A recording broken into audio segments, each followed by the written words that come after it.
Hello guys and welcome back to my channel सिर्फ IAS. प्यारे साथियों, इन्वायरमेंट जो पीटी 365 की मैगज़ीन है उसे हम आज कंटिन्यू कर रहे हैं। पार्ट 4 मैं प्रसन्ना वर्मा आपके सामने प्रेजेंट करने जा रही हूँ। आइए शुरू करने से पहले चैनल को सब्सक्राइब वगैरह ज़रूर कर लीजिएगा। इसके अंदर हम इंस्टीट्यूशंस और ऑर्गेनाइजेशन जो न्यूज़ में रहे हैं उनके बारे में जानेंगे। बहुत इंपॉर्टेंट इंस्टीट्यूशंस हैं, प्लीज़ इनको ऐसे समझिएगा कि आप इसको लर्न करते हुए चल रहे हैं, ठीक है। आइए सबसे पहले यूएनईपी के बारे में बताती हूँ। UNEP United Nation Environment Programme इसका फुल फॉर्म है। साथियों, ये एक इंटरनेशनल एनवायरमेंटल अथॉरिटी है जो इंगेज है इस्टेब्लिश करने में पूरे विश्व भर के अंदर ग्लोबल मतलब विश्व भर में एनवायरमेंटल एजेंडा को और प्रमोट करने के लिए एक एफिशिएंट इम्प्लीमेंटेशन जो हो सके सस्टेनेबल डेवलपमेंट प्रोग्राम का। साथियों, इसकी शुरुआत की बात करें तो 1972 में इसको इस्टेब्लिश करा गया था UN conference on human environment के चलते। और यहाँ पे हेडक्वार्टर्स अगर हम देखें तो नैरोबी केन्या में आप इसका हेडक्वार्टर्स पाओगे। मेंबर्स की बात करें तो इसमें 193 यूएन मेंबर स्टेट्स हैं जिसमें इंडिया भी इसका मेंबर है। अप्रूव करता है प्रोग्राम ऑफ वर्क और बजट को। फंडिंग की बात करें तो वॉलंटरी कंट्रीब्यूशन पे डिपेंड करता है अपने 95% ऑफ फंडिंग ज़रूरतों के लिए। और इन्वायरमेंट फंड ये यूएनईपी का कोर फंड है। होस्ट करता है सेक्रेटेरिएट्स को अलग अलग कन्वेंशन और एंटिटीज़ के, जिसमें inter governmental science policy platform on biodiversity and ecosystem services that is IPBES आता है, और इंटर गवर्नमेंटल पैनल और क्लाइमेट चेंज IPCC आता है, जिसे होस्ट जॉइंटली यूएनईपी और वर्ल्ड मीटोलॉजिकल ऑर्गेनाइजेशन मिलके करते हैं। कुछ कॉमन कार्बन मैट्रिक की बात करें जिसे सपोर्ट करता है यूएनईपी, इसे डेवलप करा गया है for assessing the carbon footprint of building operation around the world. आइए अब कुछ इंपॉर्टेंट ग्लोबल मल्टीलेटरल एग्रीमेंट्स जो यूएनईपी के अंदर आते हैं उसकी बात कर लेते हैं। इसमें सबसे पहले तो 1973 के साइट्स कन्वेंशन की बात करते हैं, जिसका फुल फॉर्म है convention on international trade in endangered species of wild flora and fauna and flora. ये 1973 का, इसे शॉर्ट फॉर्म में साइट्स कहते हैं। फिर है ये बॉर्न कन्वेंशन जो है convention on the conservation of migratory species of wild animal 1979 का, इसे CMS या बॉर्न कन्वेंशन भी कहते हैं। उसके बाद वेना कन्वेंशन है for protection of ozone layer, ये है 1985 का।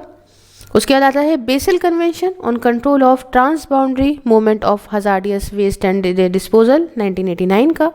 फिर है convention on biological diversity CBD जिसे बोलते हैं हम लोग 1992 का। फिर आता है Rotterdam convention on prior informed consent procedure for certain hazardous chemicals and pesticide in the international trade, ये है 1998 का। उसके बाद आता है Stockholm convention of persistent organic pollutants 2001 का। और ये आता है मीना माता कन्वेंशन ऑन मरकरी 2013 का। यहाँ पे टोटल मानिए आप कि 15 इन्वायरमेंटल अग्रीमेंट्स आते हैं यूएनईपी के अंदर। अब बात करते हैं रीसेंट रिपोर्ट जो रिलीज़ करी गई है यूएनईपी के द्वारा। तो उसमें सबसे पहले तो आती है अडेप्टेशन गैप रिपोर्ट 2023 की है। ये इसकी हाइलाइट्स की बात करूँ तो ये जो अडेप्टेशन गैप होता है ना, आइए समझिए है क्या चीज़। अडेप्टेशन गैप जो होता है ये डिफरेंस है बिटवीन इम्प्लीमेंटेड अडेप्टेशन और सोसाइटली सेट गोल्स के बीच में, ठीक है। और इसकी फाइंडिंग्स में इस रिपोर्ट की ये पता चला कि अडेप्टेशन फाइनेंस को यहाँ पे 10 से 18 गुना ज़्यादा जो ज़रूरत है, अभी जो पब्लिक फ्लो है उससे 10 से 18 गुना ज़्यादा हायर है ना। मतलब समझिए अडेप्टेशन फाइनेंस की जो ज़रूरतें हैं वो 10 से 18 गुना ज़्यादा हैं दैन करेंट पब्लिक फ्लोज। और अडेप्टेशन फाइनेंस गैप ये बढ़ता जा रहा है, नाउ एट $194 से 366 बिलियन है एनुअली। एक्शन प्लान और loss and damage has overlooked non economic losses जैसे कि कल्चर हेरिटेज और इंडिजीनियस नॉलेज।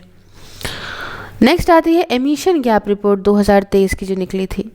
ये कहती है ट्रैक करती है गैप को जहाँ पे ग्लोबल एमिशंस जो है वो करंट कंट्री कमिटमेंट्स के साथ अगर देखें तो ये उधर की तरफ बढ़ रहे हैं, एंड जहाँ पे ये कहा जा रहा है कि लिमिट करेंगे वार्मिंग को 1.5 डिग्री सेल्सियस से। रिपोर्ट में ये पता चला कि ग्लोबल ग्रीन हाउस गैस के एमिशन के बड़े हैं 1.2% से 2021 से 22 के कंपैरिजन में, जिसमें फॉसिल फ्यूल का कंबक्शन और इंडस्ट्रियल प्रोसेसेस ये मेन कंट्रीब्यूटर्स रहे हैं इनके बढ़ावे में। हाईली अनइक्वल डिस्ट्रीब्यूशन जो करंट और हिस्टोरिकल एमिशंस का है पूरे विश्व के अंदर देखा गया कि 10% पॉपुलेशन जिसमें हाईएस्ट इनकम अकाउंट करी गई है फॉर 48% ऑफ एमिशन यहाँ से निकला है।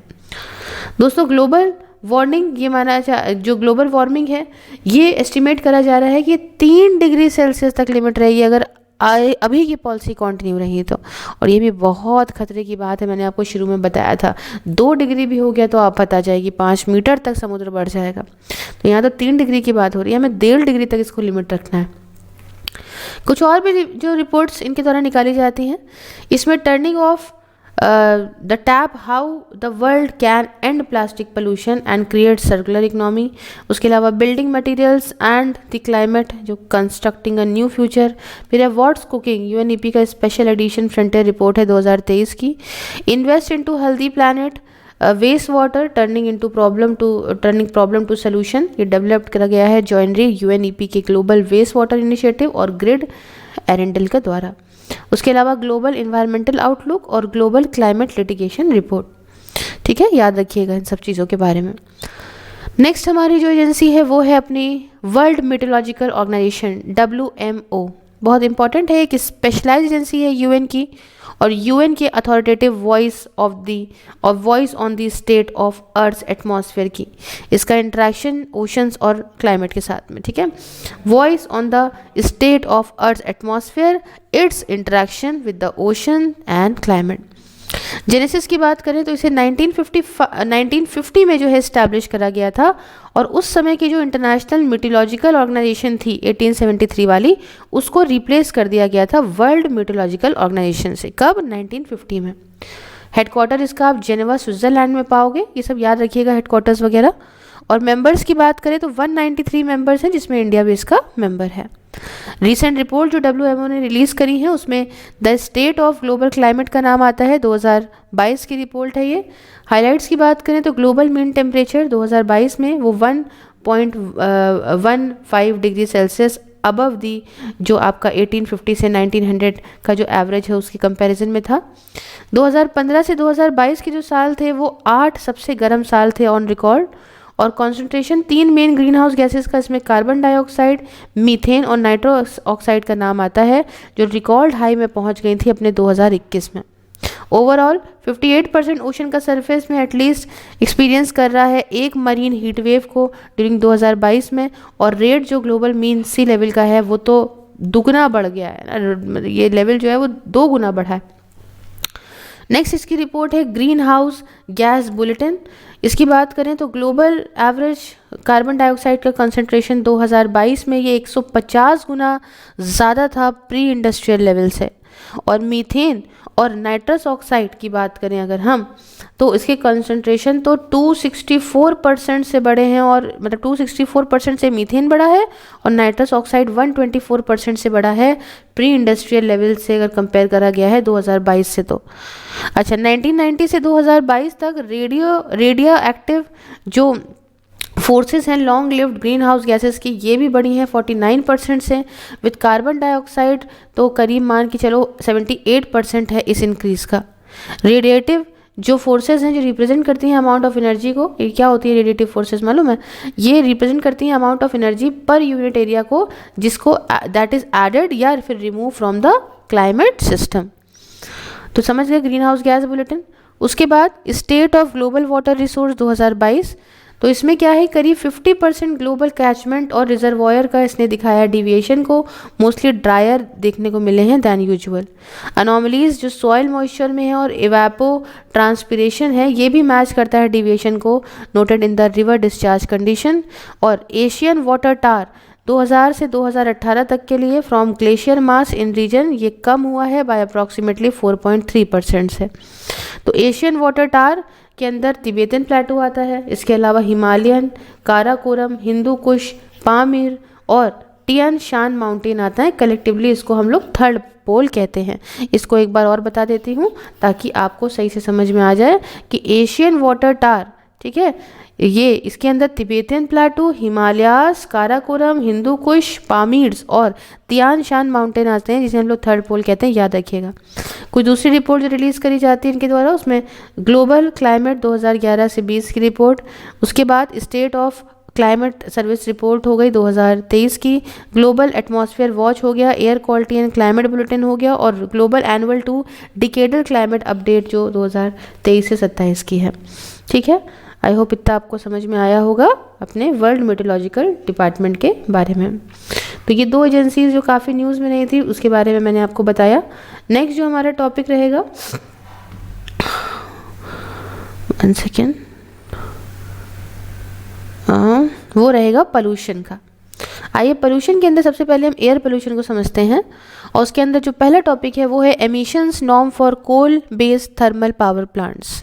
ठीक, देखिए न्यूज़ में क्यों है कि सिर्फ 77 कोल बेस्ड इलेक्ट्रिसिटी जो जनरेटिंग यूनिट्स हैं ये इंस्टॉल करी हैं फ्लू गैस डीसल्फराइजेशन को या फिर सर्कुलेटिंग फ्लूडाइज बेड कंबक्शन को, विच इज़ ये 8% से भी कम है total coal based electricity generation capacity का। तो एमिशन के नॉर्म्स क्या हैं फॉर टीपी मतलब थर्मल पावर प्लांट्स के लिए, आइए समझते हैं। Environmental emission standard for controlling SO2, NOx और मरकरी के एमिशन को from coal based thermal power plant, ये पहली बार 2015 में इंट्रोड्यूस करा गया था ministry of environment forest and climate change के द्वारा under the environment protection act 1986 के तहत। टाइमलाइंस को एक्सटेंड करा गया है for majority of coal based power plants के लिए इंडिया में 2021 और 2022 में। आइए कुछ हाइलाइट्स को समझते हैं नॉर्म्स की। तो 3 कैटेगरीज हैं और 3 डिफरेंट डेडलाइंस हैं। कैटेगरी के ए के अंदर वो एरिया आता है जो 10 किलोमीटर के अंदर आता हो दिल्ली NCR रीजन के, और वो सिटीज़ जिनकी पॉपुलेशन मोर देन 10 लाख हो। चेंज डेडलाइन जो नहीं है वो दिसंबर 31 2022 से बढ़ के दिसंबर 31 2024 कर दी गई।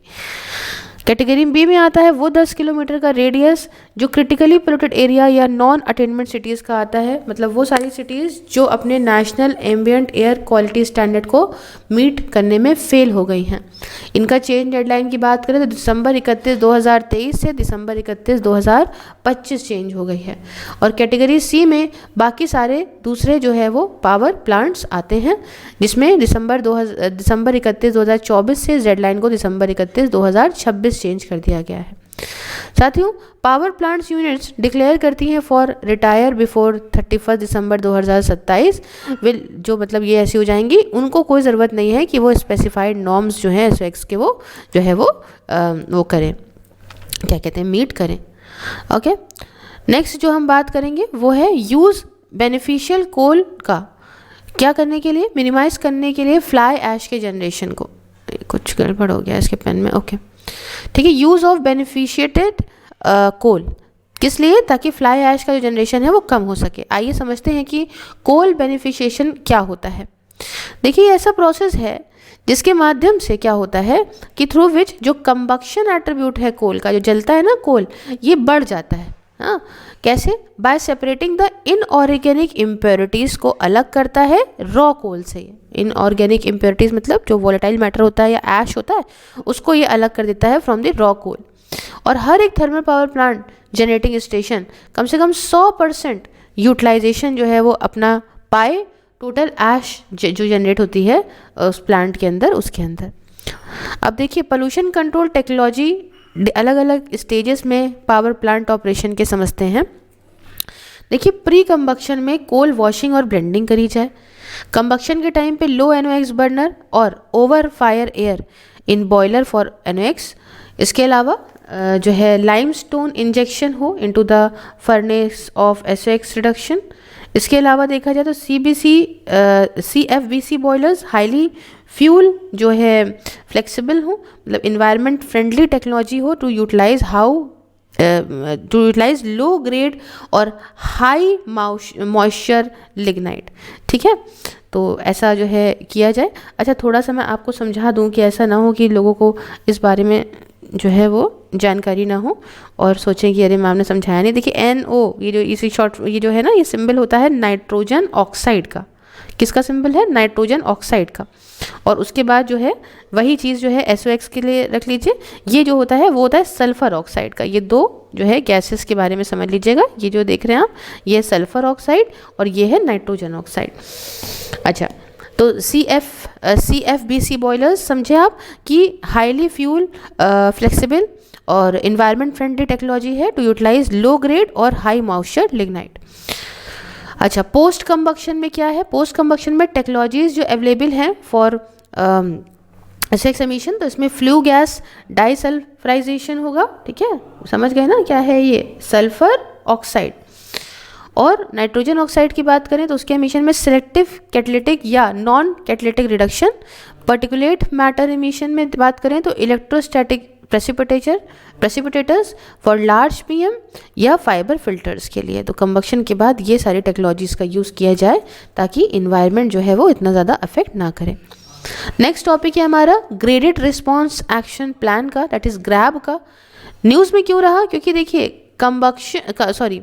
Commission for air quality management in NCR and adjoining areas ने अनाउंस करा है एक रिवीजन एग्जिस्टिंग ग्रैब के अंदर, ताकि अबेट कर सकें एयर पोल्यूशन को उस रीजन के अंदर। आइए थोड़ा समझते हैं कि ये ग्रेडेड रिस्पॉन्स एक्शन प्लान क्या है।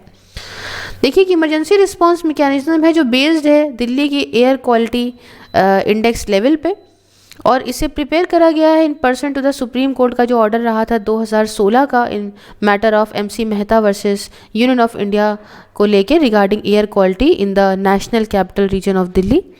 पहली बार नोटिफाइड करा गया अंडर एनवायरनमेंट पोल्यूशन एक्ट 1986 के तहत जनवरी 2017 में by ministry of environment forest and climate change के द्वारा। इम्प्लीमेंट करता है ग्रैब को, है ना। इम्प्लीमेंट करना था ग्रैब को वो कम रहा ही था ऑन द आज की जो डिसॉल्व इन्वायरमेंट पोल्यूशन है prevention and control authority for the NCR के लिए। और 2021 के बाद से ग्रैब जो है वो इम्प्लीमेंट करा जा रहा है बाय द CAQM के द्वारा। सिंस अक्टूबर 2022 ग्रैब जो है वो इन्फोर्स करा जा रहा है on basis of AQI air quality index पे। और पुराना वर्जन जो ग्रैब का था इसे इन्फोर्स किया गया था, जो इनका इन्फोर्समेंट था वो बेस्ड सिर्फ और सिर्फ कंसंट्रेशन पे था, पर्टिकुलेट मैटर 2.5 और पर्टिकुलेट मैटर 10 पे। इसे 4 डिफरेंट स्टेजेस में क्लासिफाई करा गया है एडवर्स एयर क्वालिटी को लेके दिल्ली के अंदर, वो आपको समझाती हूँ। स्टेजेस दिल्ली के एयर क्वालिटी इंडेक्स और एक्शंस के बारे में समझाऊंगी। सबसे पहले तो स्टेज 1 आती है पुअर एयर क्वालिटी, जिसमें मतलब AQI 201 से 300 हो। एक्शंस में बात करें तो स्ट्रिक्टली इन्फोर्स NGT और SC का ऑर्डर जो कि है ओवर एज डीजल या पेट्रोल व्हीकल पे एज पर एग्जाम स्टैट्यूट्स। इंश्योर करना होटल्स, रेस्टोरेंट और ओपन इटरीज को कि वो सिर्फ इलेक्ट्रिसिटी या clean fuel gas based appliance का यूज़ करें, है ना। शिफ्टेड करा गया है फ्रॉम जो स्टेज 2 से स्टेज 1 में जो डाले गए हैं। और नए एडिशंस की बात करें तो सिटीज़न चार्टर कि मतलब हाइब्रिड व्हीकल्स का यूज़ करिए या इलेक्ट्रॉनिक व्हीकल्स का करिए ताकि कंट्रोल कर सकें वेहिकुलर पोल्यूशन को। और डू नॉट ड्राइव या फिर apply end of life 10 to 15 year old diesel या पेट्रोल व्हीकल को। अच्छा, स्टेज 2 की वेरी पुअर में डाला गया है स्टेज 2 के अंदर एयर क्वालिटी को, जिसमें 301 से 400 AQI है। इसमें क्या करना है? इसमें होगा यहाँ पे scheduled for regular operations of DG sets across all section in the NCR। इसमें इंडस्ट्रियल, कमर्शियल, रेजिडेंशियल और ऑफिस इस्टेब्लिशमेंट सब कुछ आएंगे। और न्यू एडिशंस की बात करूँ इसके अंदर तो इंश्योर करा जाए कि फोकस और टारगेटेड एक्शन हो on the predominant sector contributing to adverse air quality in all the identified hotspots in the NCR। Stage 3 में बात करें तो सीवियर एयर क्वालिटी, जिसमें 401 से 450 AQI हो।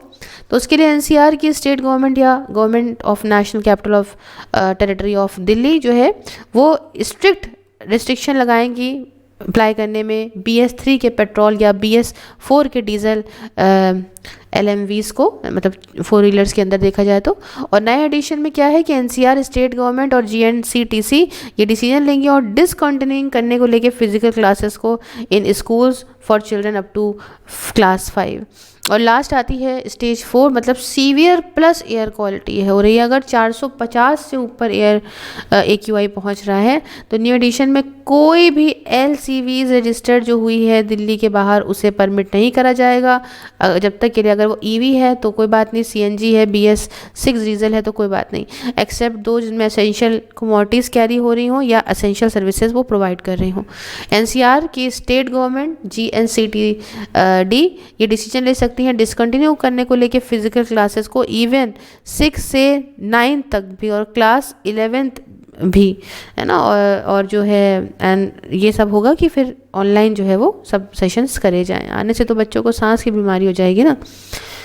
तो जैसे अब सब कुछ हाथ में आ गया है CAQM के, तो उसके बारे में बताऊं कि इसका फुल फॉर्म होता है commission for air quality management. ये एक स्टैट्यूटरी बॉडी है जिसे बनाया गया है अंडर CAQM के अंदर इन the national capital reason and adjoining areas act 2021 के तहत। उद्देश्य मेनली ये है कि हम कोऑर्डिनेशन और को यहाँ पे बढ़ाएंगे, कंडक्ट करेंगे रिसर्च को और आइडेंटिफाई और एड्रेस करेंगे इश्यूज़ को जो भी रिलेटेड है टू एयर क्वालिटी से लेके इन द NCR और आसपास के रीजन्स को लेके, जैसे पंजाब, हरियाणा, उत्तर प्रदेश और Rajasthan.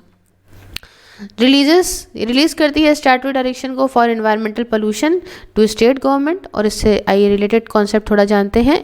National air quality index ये क्या है, इसे रिलीज़ करता है CPCB, that is central pollution control board. इसके अंदर 8 पोल्यूटेंट्स आते हैं, PM10, PM2.5, NO2, ozone, SO2, CO और NH3 और लेड दैट इज़ PB।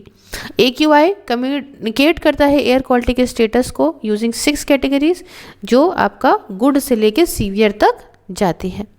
आइए कुछ बातें मैं CPCB के बारे में बता दूं, that is central pollution control board के बारे में। साथियों ये एक स्टैट्यूटरी ऑर्गेनाइजेशन है जिसे water prevention and control of pollution act 1974 के तहत बनाया गया था।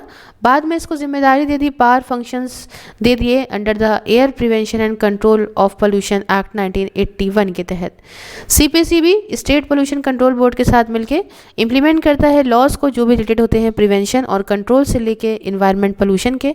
और मेजर इनिशिएटिव जो है वो national air quality monitoring programme है जो कि एक पूरे देश भर में चलने वाला प्रोग्राम है एम्बिएंट एयर क्वालिटी मॉनिटरिंग का।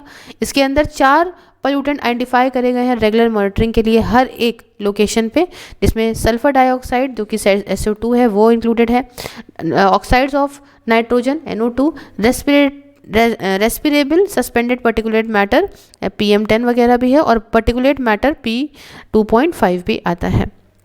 इसके अलावा portal for regulation of air pollution in non attainment cities that is PRANA portal है, ये मॉनिटर करने के लिए implementation national clean air programme का 131 सिटीज़ में, और साथ में इंफॉर्मेशन भी एयर क्वालिटी को लेके सबको तक मतलब पब्लिक तक पहुंचाने का काम भी इसका है। जैसे मैंने बताया कि यहाँ पे 6 कैटेगरीज में बांटा गया है एयर क्वालिटी को अंडर AQI। समझिए 0 से 50 है तो मतलब अच्छी है, गुड है, कलर ग्रीन है, मिनिमल इम्पैक्ट है। 50 से 100 है अगर तो ये सेटिस्फैक्ट्री है, ये माइनर ब्रीदिंग डिस्कम्फर्ट हो सकता है सेंसिटिव लोगों को। 101 से 200 है तो मॉडरेट है, मतलब ब्रीदिंग डिस्कम्फर्ट है ऐसे लोगों को जिनको लंग्स, एस्थमा या हार्ट की डिजीज़ है। 201 से 300 है तो ये समझ लीजिए पुअर है, ब्रीदिंग डिस्कम्फर्ट हो सकता है ज़्यादातर लोगों को लंबे वक्त तक अगर आप इस पर एक्सपोज रहेंगे तो। 301 से 400 है तो बहुत ही ख़राब है, रेस्पिरेटरी इलनेस हो सकती है ऑन प्रोलॉन्ग्ड एक्सपोजर अगर आप लंबे वक्त तक इस ऐसे में रहेंगे तो।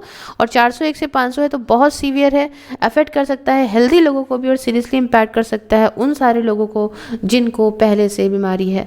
अच्छा मेरे को तो देख के ना बड़ा दुख सा हो जाता है because my mother is suffering from COPD। तो आई फील कि मतलब लोग इतना सा चिल सा ले लेते हैं, तो don't take it so chill, environment is very much important, we are not realising this. खैर नेक्स्ट बात करते हैं नेक्स्ट टॉपिक की जो कि है regulation on fire crackers. News में क्यों है समझते हैं। सुप्रीम कोर्ट ने डायरेक्ट करा कि आप यहाँ पे रेगुलेशंस जो है फायर क्रैकर्स के ऊपर अप्लाई करिए, सारी स्टेट्स को सुप्रीम कोर्ट ने कहा। न्यूज़ के बारे में और थोड़ी बातें जानते हैं। सुप्रीम कोर्ट ने बात को क्लैरिफाई करा कि इसका जो 2021 का डायरेक्शन था कि भैया बेरियम और बैंड केमिकल्स को फायर क्रैकर्स में या ना यूज़ करा जाए, अब ये पूरे देश के अंदर अप्लाई होगा। ग्रीन क्रैकर्स को जो है अलाउ करा गया था, कुछ डायरेक्शन इशू करे गए थे सुप्रीम कोर्ट के द्वारा जो 2018 में, उसके हिसाब से ग्रीन क्रैकर्स अलाउ थे।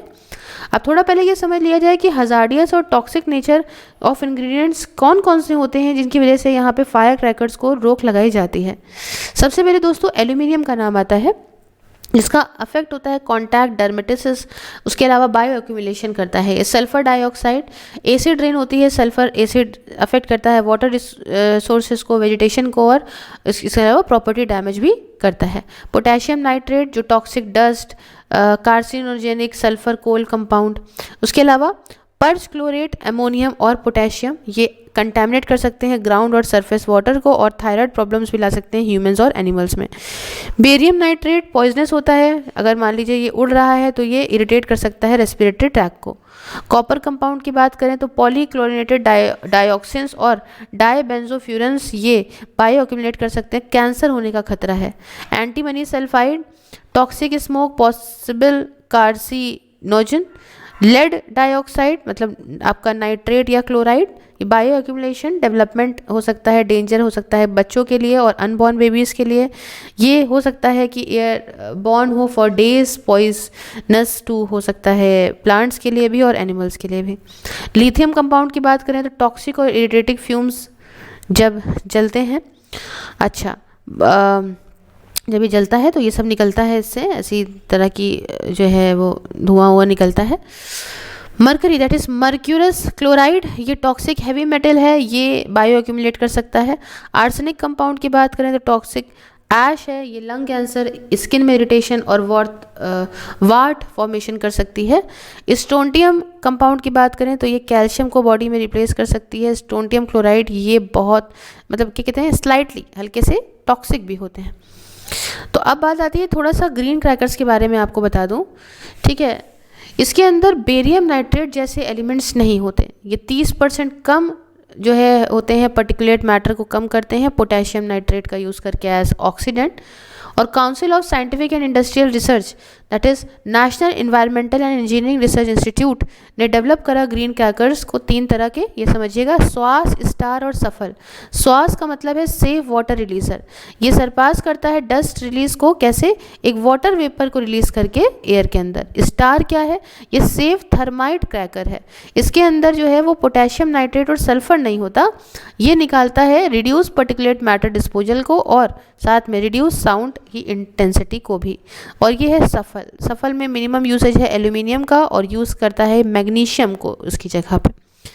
नीरी की बात करें, जो ये ऊपर मैंने बताया था national environment and engineering research institute NEERI, ये नागपुर बेस्ड है। इसको काम क्या दिया है कि आप रिसर्च और डेवलपमेंट स्टडी करोगे एनवायरमेंटल साइंस और इंजीनियरिंग में। रिलेटेड कॉन्सेप्ट की बात करें, ई क्रैकर्स की बात करते हैं, इसमें क्या है, CSIR central electronics engineering research institute, ये दोनों जो है एक इलेक्ट्रॉनिक्स लेबोरेटरी हैं, डेवलप कर रही हैं सेफ और पोल्यूशन फ्री टेक्नोलॉजी को इलेक्ट्रॉनिक क्रैकर्स के लिए, दैट इज़ ई क्रैकर्स रहेगा, ताकि जो लेटेंट सोशल एस्पिरेशन है एंजॉय करने की फायर वर्क्स को वो पूरी की जा सके। इसके अंदर अलग अलग प्रोडक्ट्स हैं जैसे कि ई लादी, ENR system for E cracker show etcetera.